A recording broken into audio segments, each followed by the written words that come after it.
Juodos duonos keksiukai su obuoliais.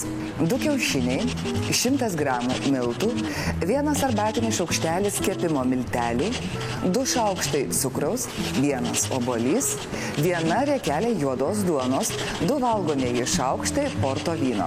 Išplakame kiaušinius su cukrumi iki standžių putų. Beriame miltus, kepimo miltelius ir viską gerai išmaišome.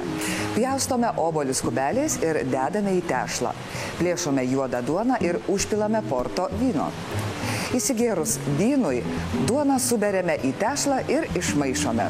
Gautą masę dedame į indelius ir kepame orkaitėje 180 laipsnių temperatūroje 15-16 minučių.